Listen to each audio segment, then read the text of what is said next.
বিদ্যাসাগর শিশুতীর্থ স্কুলের বার্ষিক ক্রীড়া প্রতিযোগিতা উৎসবমুখর পরিবেশে অনুষ্ঠিত হলো আজ শুক্রবার। কাটোয়া বিদ্যাসাগর শিশুতীর্থ স্কুলের 40তম বর্ষের বার্ষিক ক্রীড়া প্রতিযোগিতা উৎসবমুখর পরিবেশে অনুষ্ঠিত হলো কাটোয়ার গোবিন্দ ময়দান প্রাঙ্গণে। নার্সারি থেকে চতুর্থ শ্রেণী পর্যন্ত পড়ুয়াদের নিয়ে আয়োজিত এই ক্রীড়া প্রতিযোগিতায় মোট 35টি ইভেন্ট অনুষ্ঠিত হয়। অনুষ্ঠানের শুভ সূচনা করেন কাটোয়ার বিধায়ক রবীন্দ্রনাথ চ্যাটার্জি। অনুষ্ঠানে বিশেষ অতিথি হিসেবে উপস্থিত ছিলেন কাটোয়া মহকুমা শাসক অনির্বাণ বসু, কাটোয়া পৌরসভার বর্তমান পৌরপ্রধান, প্রাক্তন পৌরপ্রধান, উপপৌরপ্রধান, বিশিষ্ট ডাক্তারবাবুগণ সহ আরও বহু বিশিষ্ট ব্যক্তিবর্গ। স্কুল সূত্রে জানা গিয়েছে, মোট 1200 জন ছাত্রছাত্রীর মধ্যে প্রায় 800 জন ছাত্রছাত্রী এই ক্রীড়া প্রতিযোগিতায় অংশগ্রহণ করে।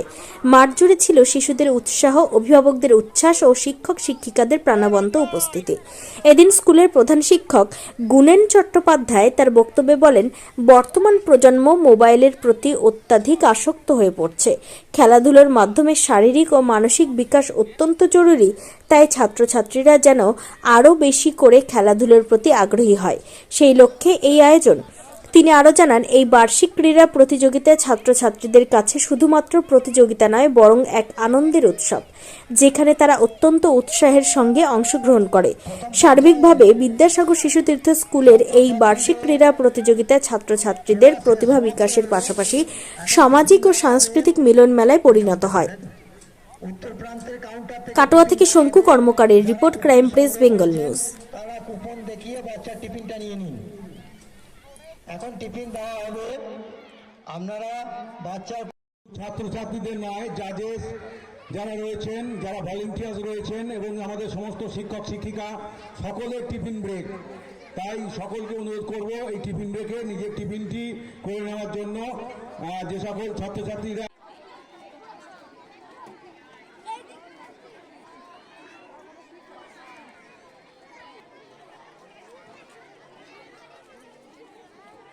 বিদ্যাসাগর শিশুতীর্থ প্রাক প্রাথমিক এবং প্রাথমিক বিদ্যালয়ের বার্ষিক ক্রীড়া প্রতিযোগিতা হচ্ছে আজকে পৌর গোবিন্দবাগান ময়দানে। প্রতি বছরই হয় এটা। এবছর আমাদের 40তম বর্ষ পূরণ হচ্ছে। 10টা থেকে খেলা শুরু হয়েছে। ইতিমধ্যে উদ্বোধন করে গেছেন আমাদের সম্মানীয় বিধায়ক এবং বিদ্যালয়ের সভাপতি রবীন্দ্রনাথ চট্টোপাধ্যায় মহাশয়, কাটোয়ার মহকুমা শাসক অনির্বাণ বসু মহাশয়, পৌরপ্রধান, প্রাক্তন পৌরপ্রধান, পৌর সদস্য যারা সকলে ছিলেন। এবং আপনারা দেখতে পাচ্ছেন যে উৎসবের মেজাজে আমাদের বার্ষিক ক্রীড়া প্রতিযোগিতা চলছে। কতটা উৎসাহের মধ্যে থাকে বাচ্চারা বা অভিভাবকরা? আমরা আপনারা তো নিজেই দেখতে পাচ্ছেন বা দেখাবেন যে কীভাবে চলছে। এরকম আমাদের বিধায়ক স্যার প্রায় বলেন যে জেলার মধ্যে বা মহকুমার মধ্যে এরকম এত সমাগম খুব কম বিদ্যালয়ে দেখেছি আমরা। কী বার্তা দেবেন? বার্তা দেবো বলতে যে খেলাধুলা, পড়াশোনার সাথে সাথে খেলাধুলা এবং সাংস্কৃতিক ব্যাপারটাকে এগিয়ে নিয়ে যাওয়া দরকার। প্রত্যেক স্কুল এই ব্যাপারে অবশ্যই আগ্রহী হবে, নিশ্চয়ই করেও, তারা ফোর্স করে এই ব্যাপারটা। আমরা বিশেষভাবে দেখি শুধু খেলাধুলা কেন, আমরা সামাজিক কিছু কাজও করে থাকি। আমরা বৃক্ষরোপণ করি, রক্তদান করি। আজকেই আমরা খাবার দাবার দেবো। এখানে ঠিকানা যেখানে আছে পৌরসভার যেটা, সেখানে আমরা আবাসিকদেরকে আজকে খাবার তুলে দেবো, প্রতি বছরই দিই। আমি সেক্রেটারি, কাটোয়া বিদ্যাসাগর স্কুল, সৌম্য চ্যাটার্জি। বিদ্যালয়ের কাটোয়া বিদ্যাসাগর শিশুতীর্থের 40তম বার্ষিক ক্রীড়া উৎসব অনুষ্ঠিত হচ্ছে কাটোয়া গোবিন্দবাগান পৌরসভার গোবিন্দবাগান ময়দানে। এখানে আমরা আজকে আমাদের যে 1200 বাচ্চা, তার মধ্যে 800 বাচ্চা আজকে আমাদের এখানে পার্টিসিপেট করেছে এবং তারা এখন খেলা চলছে। এবং এখানে আমাদের এই কর্মযজ্ঞে উপস্থিত ছিলেন মাননীয় বিধায়ক মহাশয় শ্রী রবীন্দ্রনাথ চট্টোপাধ্যায়। তিনি আমাদের এই কর্মসূচির উদ্বোধন করেছেন।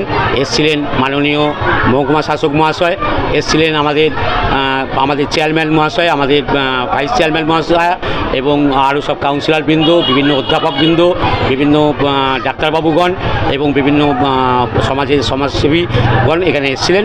এবং এই আমাদের ক্রীড়া উৎসব এখন এখানে চলছে, এই ক্লাস নার্সারি থেকে একদম ক্লাস 4 পর্যন্ত। এটা এখানে আমাদের 35টা মতন ইভেন্ট রয়েছে। এই 35টা ইভেন্ট নিয়ে আমাদের বিভিন্ন প্রাথমিক বিভাগ এবং বিভাগ মিলিয়ে 35টা ইভেন্ট আমরা এখানে বাচ্চারা অংশগ্রহণ করেছে। কতটা উৎসাহ দেখছেন বাচ্চাদের? বাচ্চাদের মধ্যে চরম উৎসাহ, ওদের কাছে কোর্স একটা। সেই জন্যই তো বলি যে আমরা প্রতিযোগিতা প্রতিযোগিতা বলি না আমরা। এটা জানি যে প্রতিযোগিতা নয়, কে ফার্স্ট হবে সেকেন্ড হবে এটা ব্যাপার নয়।